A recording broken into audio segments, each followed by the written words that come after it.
conjuntamente essas etapas, a gente tem a cocção da coalhada e a agitação da coalhada. A agitação da coalhada realiza-se mediante o movimento contínuo do lactossoro, em que os grãos da coalhada obtidos durante seu corte se encontram em suspensão, se encontram geralmente na superfície ali. Essa operação é necessária para evitar a aglomeração e a sedimentação dessas partículas da coalhada. Só que a agitação, ela, principalmente quando a gente fala em coalhadas láticas, ela tem que ser muito suave ou nula. E quando ela é realizada, ela é sempre de curta duração. Já quando, ao contrário, ela é uma operação totalmente necessária nos queijos fabricados com coalhadas enzimáticas, porque, como eu disse, muitas vezes o corte, a cocção e a agitação ocorrem simultaneamente. Aqui até eu trouxe um vídeo ó, que mostra a agitação, então aqui já estava, agora quando aproximar vocês vão conseguir ver, aproximando da tela ali, que já tem a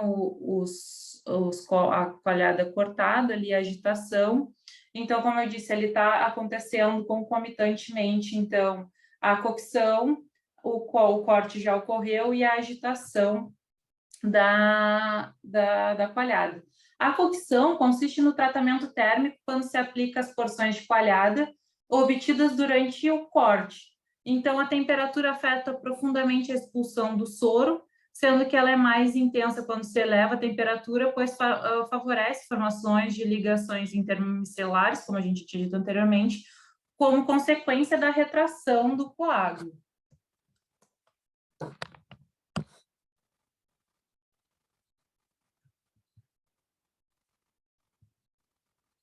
Então, a temperatura e o tempo variam de acordo com o tipo de queijo, se é queijo duro ou queijo mole.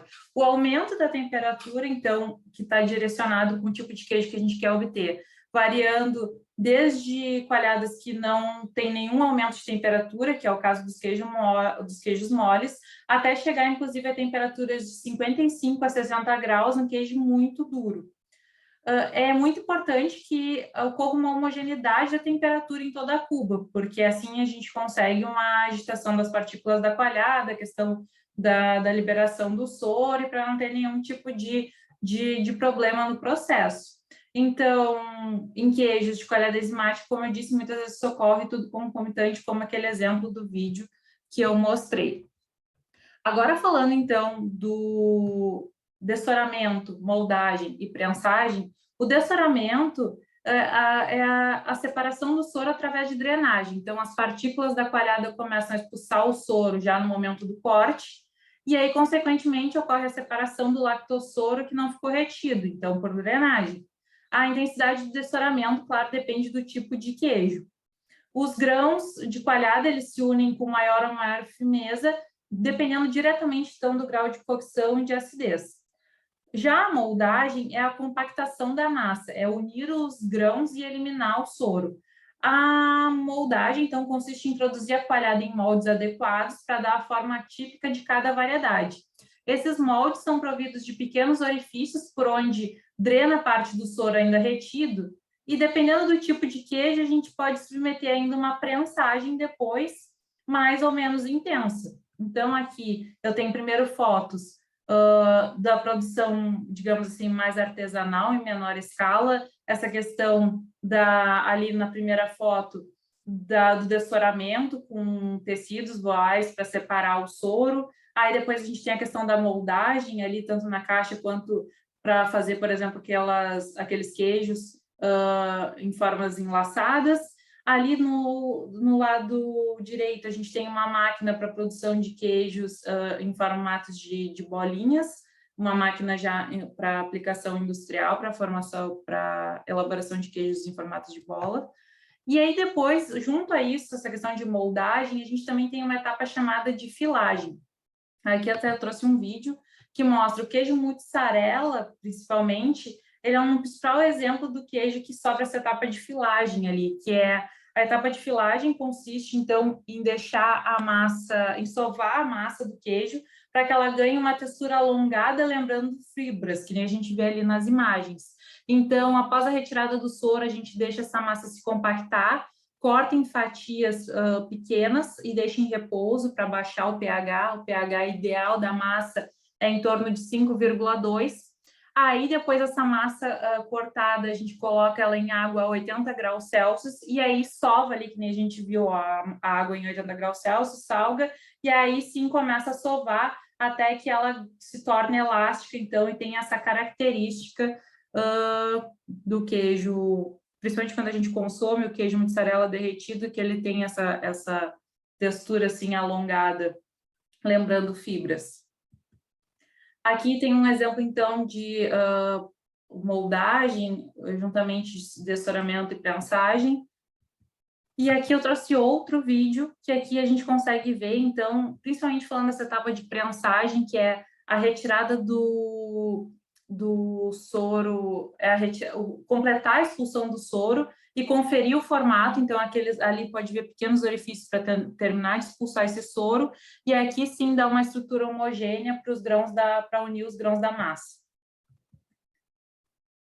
Falando então da salga, já quase finalizando o processo geral, a salga é uma operação realizada em todas as variedades em algum momento da fabricação.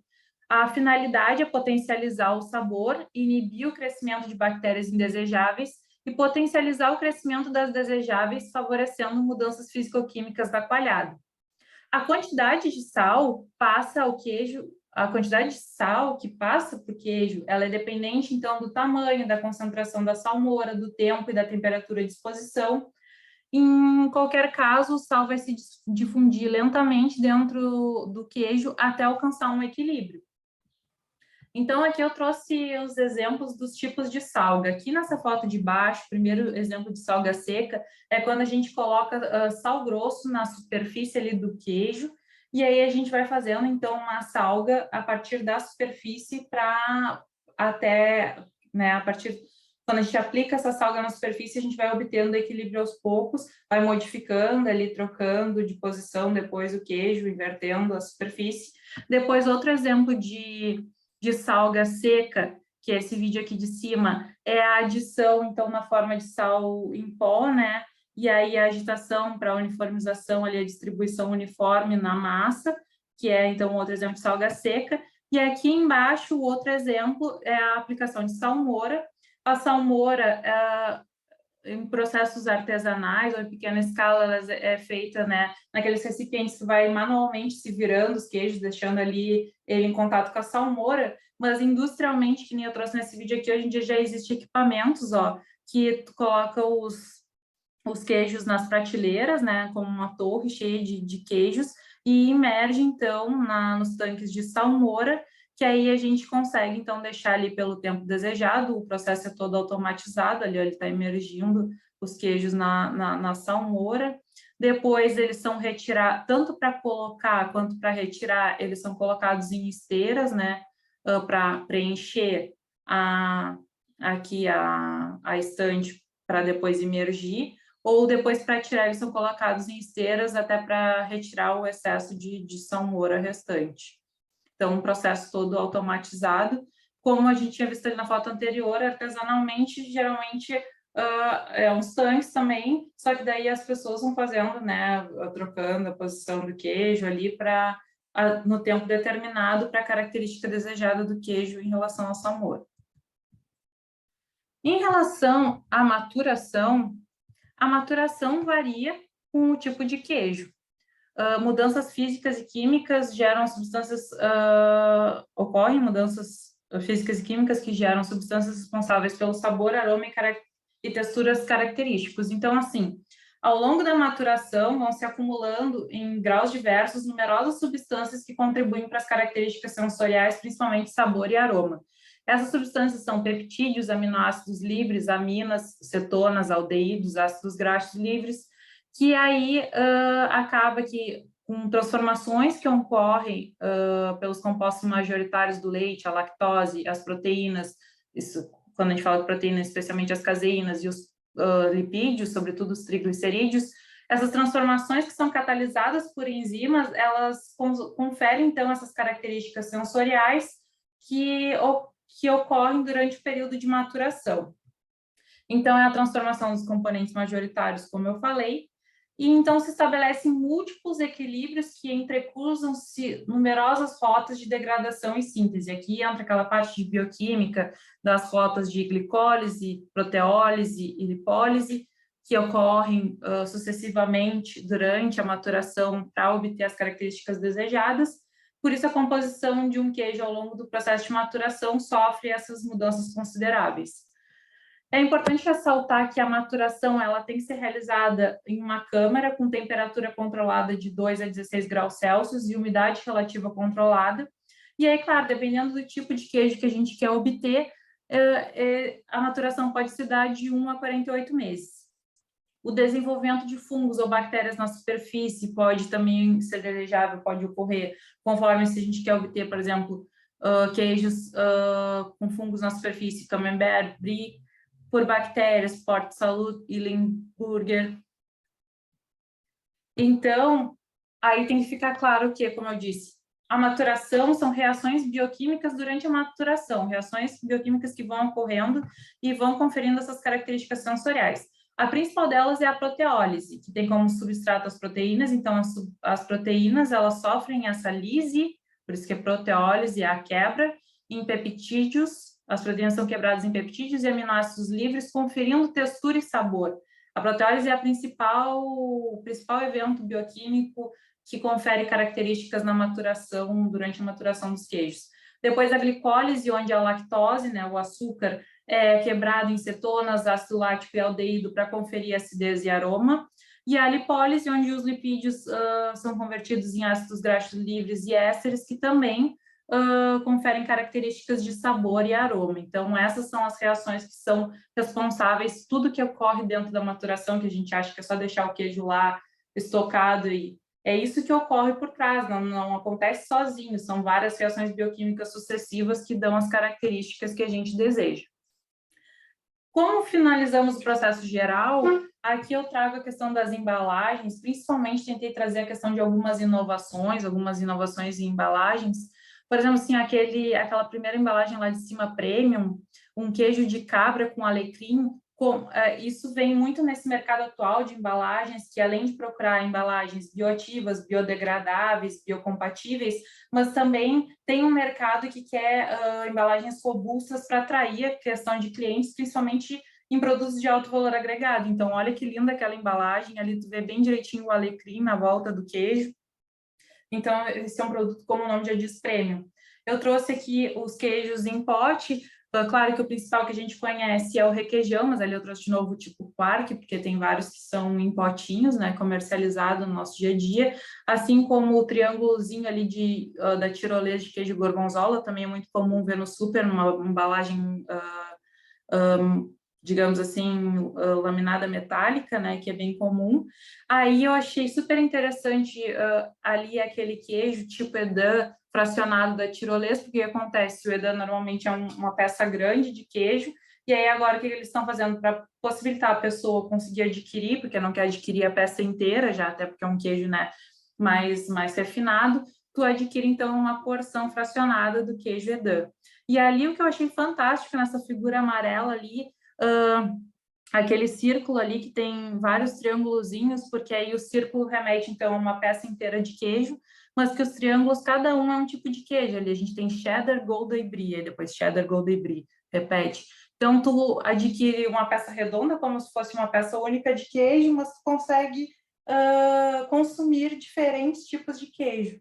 Outra coisa que eu achei interessante, que isso vem muito também agora nessa pegada de alimentos rápidos, assim, prontos para consumo, assim, praticidade, essas embalagens com queijos em tamanhos menores, redondinhos em tamanhos menores, aí vem porcionado 4 porçõezinhas ali para ti comer em diferentes momentos, mas, tipo, para ti não pegar uma peça gigante de queijo, sabe, deixar aberta lá e às vezes não vai consumir e tal.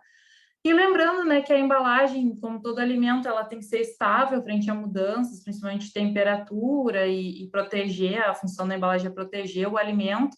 Não contém nenhuma substância que vá modificar as características sensoriais do produto e nem alguma substância que possa contaminar o produto, né? Então, achei bem interessante trazer mais também como curiosidade.